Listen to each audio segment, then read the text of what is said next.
Good evening, friends. Welcome to our live. Today's topic is art of positive communication.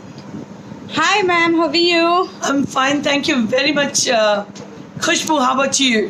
I'm good, fit and fine. So today's topic is art of positive communication.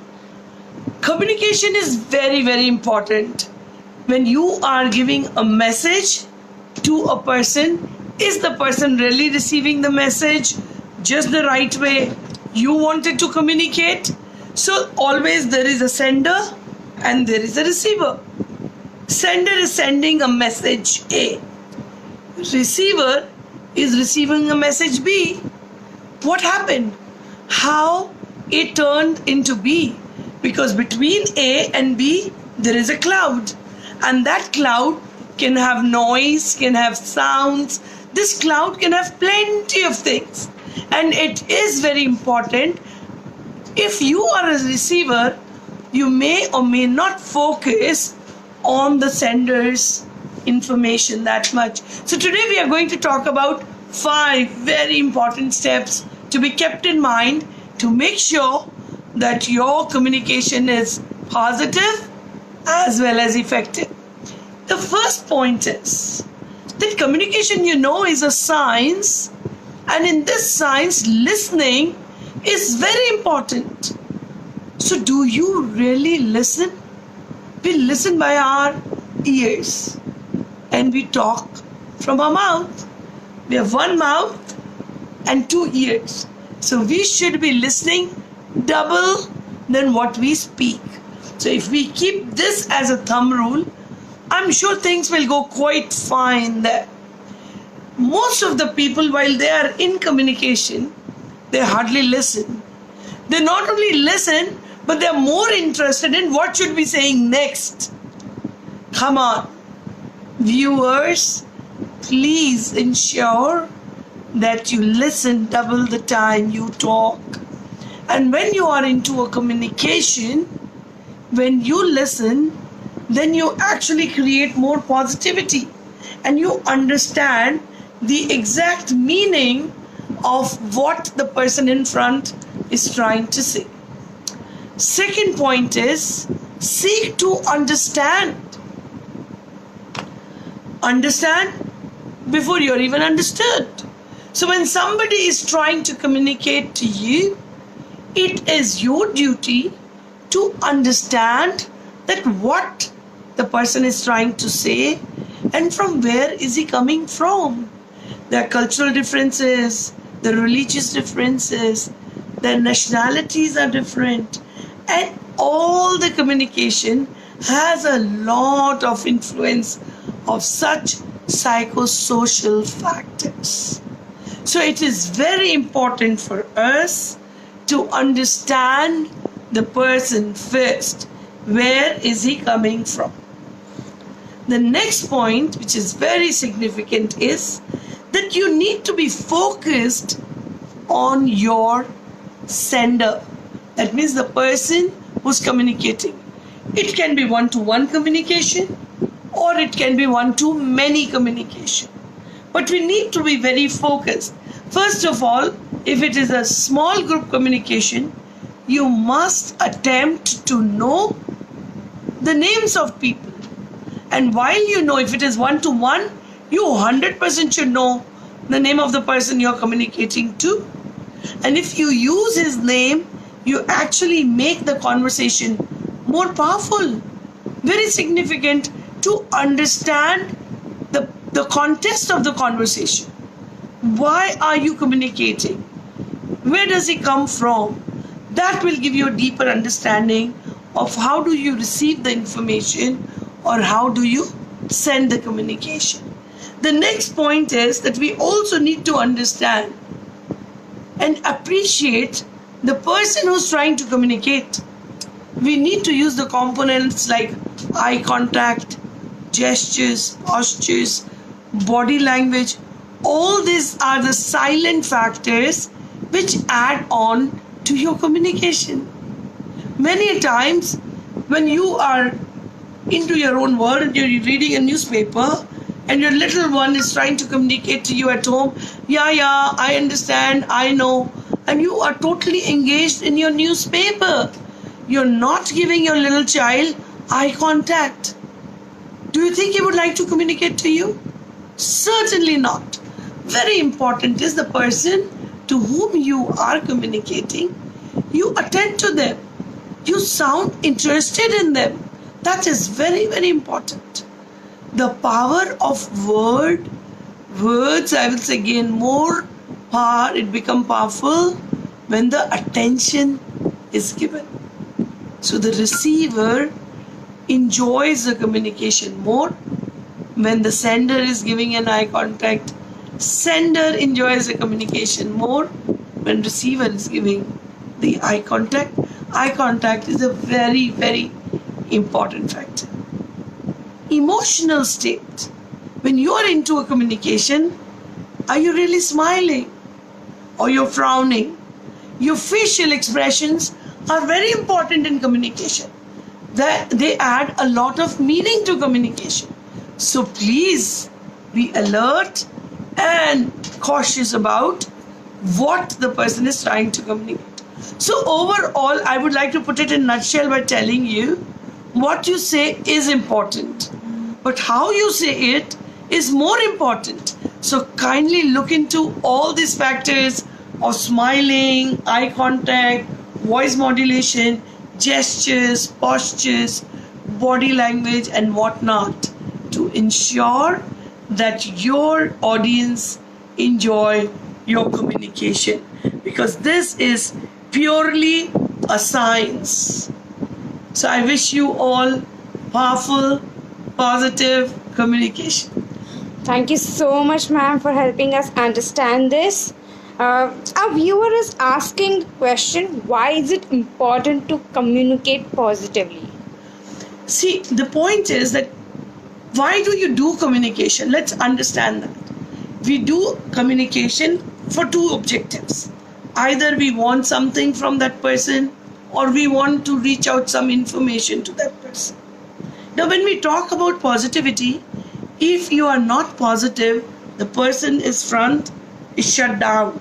He creates an obstacle between you and him, and this obstacle will let you not communicate well unless you turn the whole ambience and environment more positive. So it is very important to hold the positive environment, be it a communication between two colleagues, a husband and a wife, child and a mom or a dad, any level, any stage, it should have positive ambience for it to penetrate in. Thank you, ma'am. There's one more question. They want to know what are the 5 good communication skills? All right, we just talked about all the 5 communication skills just now. I will just say a recap it. First, listen more, talk less. Listen, and listen. Understand, seek to understand the person you're communicating with. You need to be very focused on where the person is coming on, and know your audience better if you can know them by name, by nationality, by their psychosocial ambience. You can be more effective. You need to also ensure that you smile, and at last but not the least, you need to understand that you appreciate the context of the communication. That is very, very important. So there you need to give them the eye contact, you need to look into your gestures, postures, and all that. These skills are very, very significant. Thank you so much. I hope he got his answers. Miss Benita wants to know, how do you build your confidence to speak positively to a person who cuts you off with a negative remark in the beginning and not even allow you to finish what you had to say? Very good question, Benita. I must congratulate you for that. Very often it happens that you're trying to communicate to a person, the person doesn't even listen to you and cuts you in between. And you know this happens why? Because other person is not following the rules of communication. The other person is just not listening. And what did I say? Listening is a very important virtue in communication. So such people, when you follow the rules, eventually if they communicate to you on the regular basis, they learn to follow the rules. So listening is very important, and when you listen, then you are more cool, more calm, and more under your emotional control. And in that case, it becomes easier for you to bounce back with more powerful words. So don't try and get emotionally disturbed if somebody is not listening to you, cutting you off, and coming up with negative comments. If you listen, as I said, listen double. So let that person come out. When you become reactive, in that case, you stop listening. You start. Part of communication is, if you want to avoid arguments, listen and be more responsive, not reactive.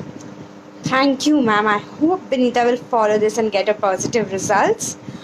We have one more suggestion from Mr. Rajan. Art is a style.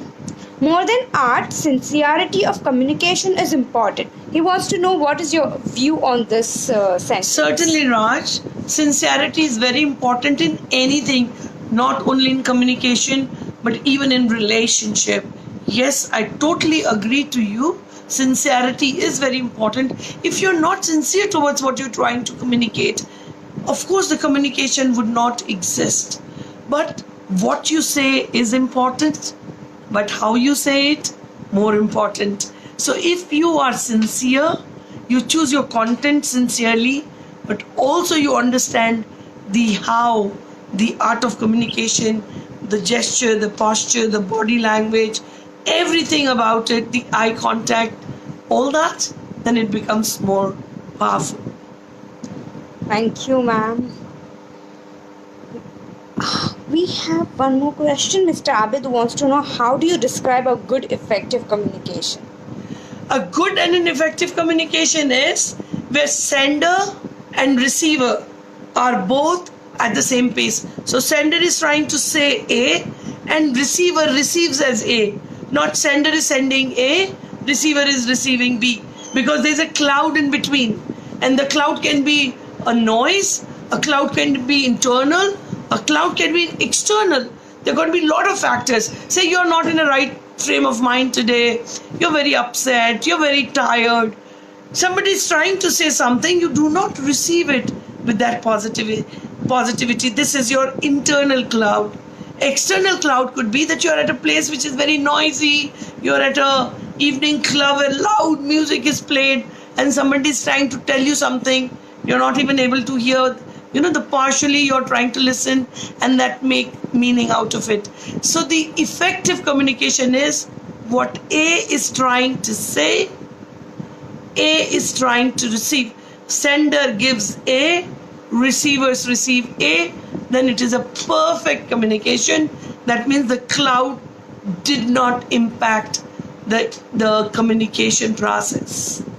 Thank you, ma'am, for your wisdom. I know the live is about to end, but can you please give us few tips for us teachers on how to communicate positively to our students? Well, that's a very, very good question, especially for the teachers, especially in this COVID-19 era, when everything is going so negative around. The little ones, your students, have 100 things in their mind, sometimes spoken, sometimes not spoken. If these things are not communicated by the children yet, it is the responsibility of the teacher to take care of. So observe your children more and see to it that you understand if they are going through some stress period. Help them to understand, you understand them better, and then communicate. So for you teachers, it is very, very strong subject. I always say a teacher without hope is a hopeless teacher. So keep your hope alive for the positive communication. Use all the 5 points with your children. Before they communicate to you, you understand it and you communicate back to them, and let this communication remain very, very positive. Thank you very much. Thanks a lot. And it was indeed a pleasure to be with you guys this evening. Thank you. Ma'am, the pleasure is ours to get such wisdom from you, ma'am. Really. Thank you so much, and I'll see you on Sunday next week, same time, 5 p.m. 5 p.m. on Sunday. Thank you. Bye bye. Bye bye.